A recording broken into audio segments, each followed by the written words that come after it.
désolé. Ça va? Vous n'avez pas trop stressé? Ok. Alors, on va entendre leurs témoignages, on va les encourager. Ouais, on peut les encourager. Venez.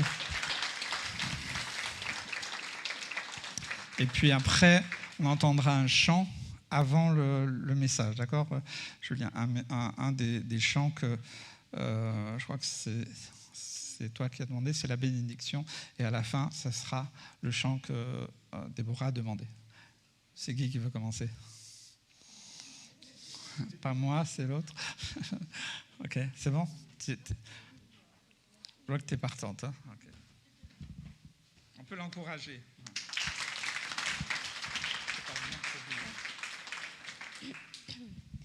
Bonjour à tous.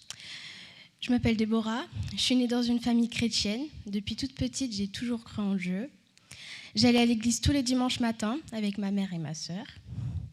Quand j'étais petite, Dieu a fait un miracle dans ma famille, car sans Dieu, mes parents seraient divorcés. Je remercie le Seigneur, car pour moi, mes parents réunis est très important. Quand j'étais en 3e, en début d'année, je subissais des moqueries sur ma taille, ma façon d'être, puis certaines choses ridicules comme mon prénom. J'étais souvent seule, cela m'a fait me renfermer sur moi-même et beaucoup peur du jugement des autres. Je ne sais plus où j'en suis. À la première année de lycée, j'ai été acceptée dans un lycée qui était loin de ma maison et j'ai très mal vécu l'internat. Je me suis donc rapprochée de la maison dans un lycée sur Caen. L'année dernière, je voulais prendre mon baptême, mais durant mon année au lycée, je me suis éloignée. Le dimanche, j'allais chez mes amis pour éviter l'église, et si j'y allais, je n'écoutais pas vraiment le culte. Durant Malto cette année, un soir avec Elia et Artemis, on a discuté beaucoup, et ça m'a fait du bien. J'ai pris conscience qu'il était bon d'appartenir à Dieu. Pour le mois de septembre, je devais trouver un apprentissage avant le 20 mai pour que le lycée m'inscrive en CAP. Je n'avais que 15 jours pour trouver une école maternelle. Le lundi, avec ma mère, on avait passé la journée à chercher une école. Durant cette rencontre, j'étais beaucoup stressée de ne pas avoir de nouvelles et j'ai beaucoup prié.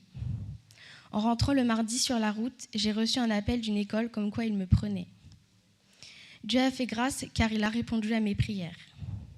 Pour finaliser mon envie de prendre mon baptême, j'ai vécu une expérience à cette rencontre. J'ai été touchée par la puissance de Dieu avec les guérisons au cours du week-end.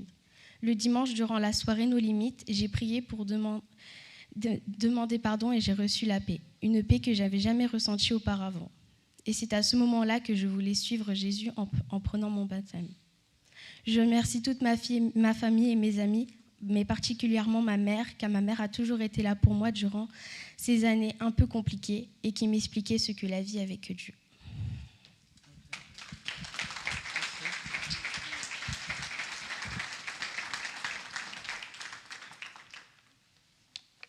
Bonjour, je m'appelle Naomi.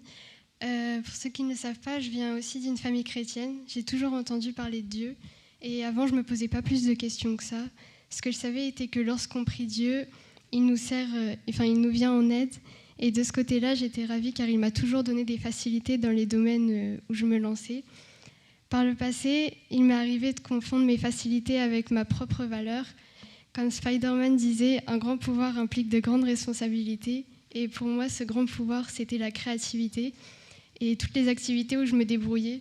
Je pensais qu'elles me définissaient. Alors, au lycée, la première année, j'ai décidé de faire toutes mes fiches de révision et de les passer à la classe juste pour me sentir plus incluse et plus aimée par les autres. Mais en grandissant, j'ai compris que ma valeur ne reposait pas sur ce que je savais, mais sur qui j'étais. Et Dieu continue de me montrer qui je suis. De plus, il a mis sur ma route des amis formidables où je me sens moi-même dans l'église comme dans mes études.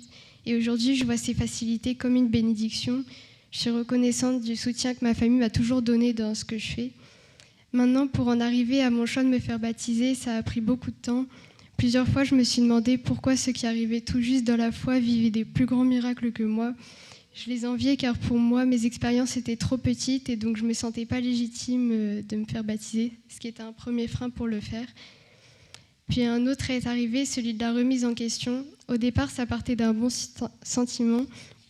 J'avais été touchée par mon premier The Rencontre, puis je me rappelle également d'une réunion jeune avec le père de David qui nous avait parlé de plein de trouvailles archéologiques. par rapport à la Bible et ça m'avait donné envie d'en savoir plus, de connaître la vérité. J'ai donc cherché, mais à un moment, j'en suis venue à remettre en question ce que je savais et c'est allé jusqu'à me sentir complètement détachée de Dieu. Et le fait est que pendant cette période, je me sentais très vide. Mais à force d'aller au club et au camp avec l'église, et même juste d'aller à l'église, je me suis rapprochée de lui et ça m'a permis de revenir à lui dans les temps difficiles. Et je sais que Juju, Véro, Tati et Papy m'ont beaucoup aidée quand j'avais des questions ou juste besoin de la prière, tout comme ma petite sœur qui m'encourage. Une des plus profondes œuvres que Dieu a faites pour moi a été de me libérer d'un péché. Une nouvelle personne était venue à l'église et m'avait conseillé une chaîne YouTube où l'une des vidéos m'a fait prendre conscience de ce mal. Alors j'en ai parlé à mes parents et peu de temps après, on a prié et je me suis sentie complètement libérée de ça. Dieu m'a gardée à ce moment de ma vie, mais aussi à mon bac à l'époque. Il m'a donné la patience pour apprendre et comprendre mes cours, comme les maths et la NSI, qui n'est pas une mince affaire pour moi, comme m'a si bien rappelé mon père. Puis j'ai continué de vivre des expériences avec lui. Parfois, il a simplement répondu à des pensées que je me faisais. Et un jour, il m'a touchée cette année. C'était un samedi, j'avais à cœur d'écrire sur un papier 2 versets venant d'une boîte de versets que je m'étais achetée. C'était « L'Éternel exauce mes supplications, l'Éternel accueille ma prière. » Et l'autre « Invoque-moi au jour de la détresse, je te délivrerai et tu me glorifieras. » Et donc, 2 jours plus tard, j'ai prié et Dieu a répondu à 2 de mes prières. Une faite depuis longtemps et une que j'avais faite le jour même. J'ai reçu dans la journée des réponses en message et en appel et ça m'a beaucoup donné de joie et ça m'a rassurée. Et le fait d'avoir marqué ces versets était une preuve de ce qui venait d'arriver. Malgré toutes les expériences vécues, j'ai eu et j'ai encore énormément de combats dans mes pensées et je sais que Dieu est là et je ne dois plus m'inquiéter. Aujourd'hui, j'ai envie de me faire baptiser parce que je ne serai jamais parfaite. Pendant très longtemps, j'ai attendu le bon timing sans le trouver parce que cet engagement était important pour moi. Cette année, je me posais la question du baptême presque chaque dimanche et plusieurs messages m'ont touchée, mais j'attendais. J'ai plusieurs fois choisi de suivre Dieu, mais jamais je n'ai fait le pas pour m'engager vraiment. Puis cette semaine, j'ai pris cette décision et décidé d'arrêter et d'écouter mes peurs. J'ai également rouvert mes carnets où j'écris régulièrement ma vie et mes pensées dedans et j'ai vraiment redécouvert ma vie, tout ce que j'avais vécu. Et ça m'a fait du bien et m'a rassurée alors que j'avais pris cette décision. Aujourd'hui, je vais avancer et pour ça, je dois faire un pas de plus vers Dieu. Je veux mettre ma foi au centre et continuer de grandir.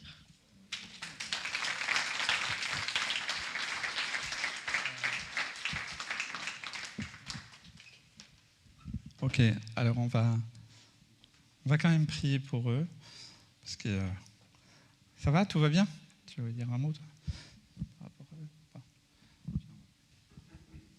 En tout cas, c'est une joie de les voir s'engager, c'est un bon choix et on veut vous encourager, l'Église est avec vous et le sera à chaque instant, même si des fois on est maladroit, on reste comme une famille et c'est Jésus qui nous réunit et c'est lui qui nous conduit, donc soyez bénis les filles.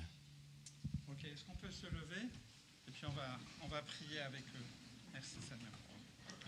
Seigneur Jésus, merci. Merci pour ces 2 cœurs. Seigneur, des cœurs que tu aimes, que tu as créés, des cœurs que tu considères.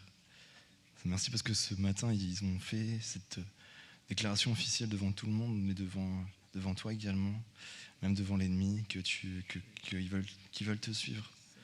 Seigneur, je te prie vraiment de les accompagner. Merci parce qu'ils sont nés de nouveau et qu'ils vont manifester cet après-midi par ces eaux, quand ils vont entrer dans les eaux du baptême et sortir de ces eaux, ils sont ressuscités une nouvelle personne. Merci. Viens les séparer de tout ce qui les retient, ce qui les a pollués. Continue ton œuvre, oui, tu es celui qui les conduit, qui va les conduire. Je prie que tu les remplisses de ton esprit, que tu renouvelles leurs pensées. Garde-les, protège-les, pose ta main sur eux. Et merci pour le témoin et les témoins qu'ils sont. Alléluia. Amen. Amen. Merci Seigneur, que ton nom soit béni Seigneur, que ton nom soit élevé Seigneur. C'est une joie. Ta parole dit qu'il y a de la joie dans le ciel, Seigneur Jésus. Pour un pécheur qui se repent, Seigneur Jésus. Merci, Seigneur. Nous aussi, nous voulons nous réjouir avec eux. Seigneur Jésus, proclamer cette journée une journée de joie, de délivrance, Seigneur Jésus. Ce n'est pas une arrivée, c'est une étape dans leur vie. Alors, garde-les, veille sur eux, Seigneur Jésus. Proclamons ton nom, Seigneur Jésus. Amen. Merci, Seigneur. Amen.